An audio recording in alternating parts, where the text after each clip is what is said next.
நம்முடைய தேவன் யார் தெரியுங்களா? உலகத்தை படைத்தவர், உன்னதமானவர். ஆமென். 12ஆம் சங்கீதம் 1ஆம் வசனம், ரட்சிக்கர்த்தாவே, ஹalleluya. அப்படி என்றால் என்ன? ஆண்டவரே என்னை மீட்டுக் கொள்ளும், என்னை ரட்சிங்கப்பா.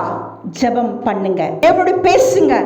பக்தி உள்ளவன் அற்று போகிறான், உண்மை உள்ளவன் மனுபுத்திரருக்குள்ளே குறைந்திருக்கிறான். பாருங்க, குறைவு எங்க இருக்கு? மக்களுக்குள்ளே குறைஞ்சிருக்காங்க. யாருங்க? உண்மை உள்ளவன் இல்ல. ஆண்டவரே, பக்தி உள்ளவன் அற்று போகிறான், இல்லாம போற ஆண்டவரே. இப்படிப்பட்ட ஜெபங்கள் ஆவிக்குரிய பிள்ளைகள் தேவ சபையில இயேசுவை அறிந்தவர்கள் ஜெபிக்க வேண்டும். பொதுவாக நம் சரீர தேவைக்காக ஜெபிப்பது நல்லது. சரீரம் நல்லா இருந்தாதான் நம்முடைய ஆவி, ஆத்மா எல்லாமே நல்லா இருக்கும். ஆனா முதலாவது தேவனுடைய ராஜ்யத்தை தேடும்போது இவைகளெல்லாம் கூட கொடுக்கப்படும். எவைகள்? சரீரத்துக்கு வேண்டிய காரியங்கள். ஆனா முதலாவது தேவனுடைய ராஜ்யம். ஆண்டவரே எங்களை ரட்சிங்கப்பா. அப்படி என்றால் என்ன? பக்தி உள்ளவனை எழுப்புங்கப்பா, ரட்சிக்கப்பட்டவனை எழுப்புங்க ஆண்டவரே. நம்ம குடும்பத்துல, நம்ம சபையில ரட்சிக்கப்படுவர்கள் எழும்ப வேண்டும். பக்தி உள்ளவர்கள் என்றால் ஏன் தேவன் ஆணும் பெண்ணுமாக படைத்தார்? அவர்கள் ஏன் கணவன் மனைவியாக உண்டாக்கினார்?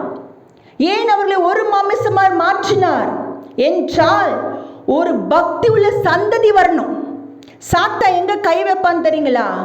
சந்ததி மேல கை வச்சிருவான், வம்சத்துல கை வச்சிருவான். ஏன்? பக்தி வரக்கூடாது, புத்தி வரக்கூடாது, பக்தி இருக்கக்கூடாது. அவர்கள் ஏதோ வந்தாங்க, வாழ்ந்தாங்க. பாருங்க, பக்தி என்றால் என்ன தெரியுங்களா?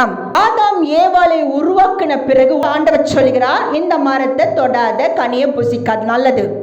அதே நேரத்தில் ஆதாமை பார்த்து சொல்லுகிறார், ஆதாமே இதை கீழ்ப்படுத்து, தோட்டத்தை கொடுத்துருக்கிறேன்ப்பா, நல்ல பயிர் வகையில பூண்டுகளை கொடுத்துருக்கிறேன், தாவரங்கள் எல்லாம் இருக்குப்பா, எல்லாவற்றையும் நீதான்ப்பா சரிப்படுத்து, நீதான் பண்படுத்தணும்ப்பா, எல்லாவற்றையும் கொடுத்து சொன்னா இதை நீ கீழ்ப்படுத்தி நீ வாழு அப்படின்னு சொன்ன. அப்படி என்றால் என்ன?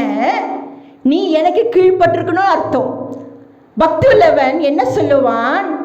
இதை கொடுத்ததை பார்த்து கொண்டிருப்பவன் பக்தி உள்ளவன் அல்ல. அதாவது இந்த உலகத்தின் கொடி, செடி, மரங்கள், கனிகள், பூண்டுகள், பயிர் வகைகளை பார்த்து கொண்டிருப்பவன் ஆதாம். என்ன இதெல்லாம் கொடுத்தவர் நீங்க இருக்கிறீங்க சொல்லி அடிக்கடி பேசணும், தேவனோட பேசணும். தேவன் நினைத்தா இதெல்லாம் கொடுத்துக்கிறேன் வந்து என்கிட்ட பேசுவான். பேசுறதுக்கு ஒரு ஏவாள் இருக்காங்க. இப்ப 2 பேரும் தேவன் கிட்ட பேசல. அப்போ எப்படி பக்தி உள்ள சந்ததி வரும்? தேவன் கிட்ட பேசாத கணவன்மார்களும் மனைவிமார்களும் ஆண்டவரே கொடுத்ததுக்கு நன்றி சொல்லி கொண்டிருப்பது தமிழ அதிகமாக காணப்படுகிறது. ஆனால் தேவனோடு பேசுவது குறைவா இருக்கிறது. அப்போ பக்தி உள்ள சந்ததிகள் வருவது கொஞ்சம் கடினம். ஊழியக்காரர் எழும்பலங்க, ஊழியக்காரர்கள் இல்ல. ஏன்? அவர்கள் தேவனோடு பேசுற பழக்கம் இல்லை. வேதம் சொல்லுகிறது 2ஆம் அதிகாரம் 47வது வசனத்திலே, தேவனை துதித்து ஜனங்கள் எல்லோரிடத்திலும் தயவு பெற்றிருந்தார்கள், ரட்சிக்கப்படுகிறவர்களை கர்த்தர் அனுதினம் சபையிலே சேர்த்து கொண்டு வந்தார். அப்போ சபையிலே ரட்சிக்கப்படுவர்கள் அனுதினம் வருகிறார்கள், புது புது ஆத்துமாக்கள். அப்படின்ற என்ன? பக்தி உள்ளவர்கள் வருகிறார்கள். தேவனுடைய வார்த்தை கேட்டும் அவருக்கு ஒரே பக்தி.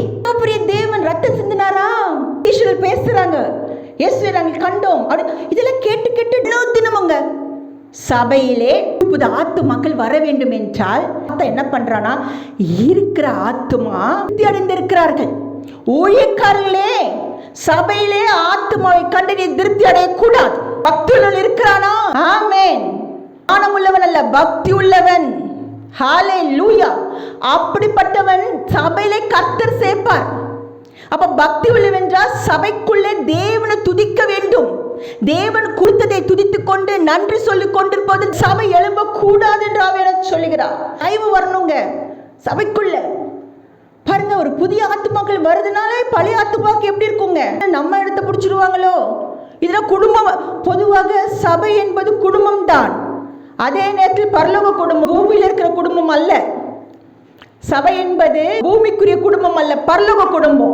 அப்ப பரலோக குடும்பத்துல அடிக்கடி புது புது ஆத்துமாக்கள் வரணும். அப்படின்னா முந்தின ஆத்துமாக்கள் என்ன பண்ணுங்க? தயவு பொருந்து இருக்க வேண்டும்.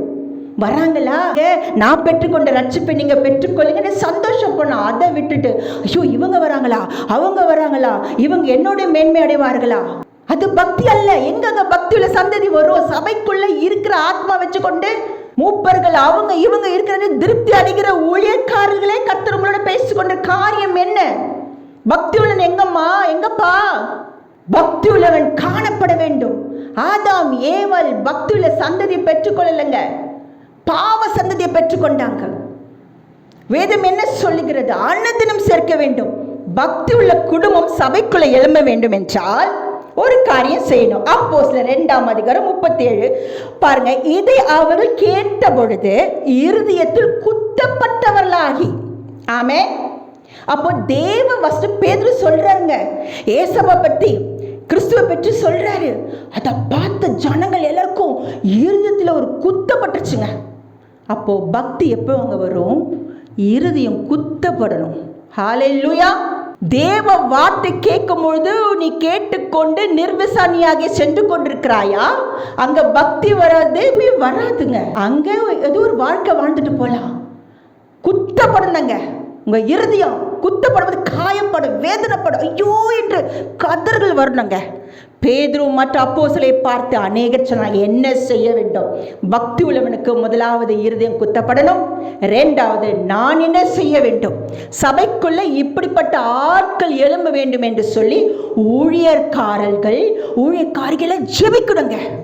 ஆண்டவரே, என் மக்கள் வந்து கேட்கணும், நாங்கள் என்ன செய்யணுங்க? நம்ம சும்மா அவங்கள வற்புறுத்தி கொண்டு இழுத்து கொண்டு நான் கேட்க மாட்டேன் பேச மாட்டேன்னு சொல்லி கொண்டிருக்கிறது சபை அல்ல.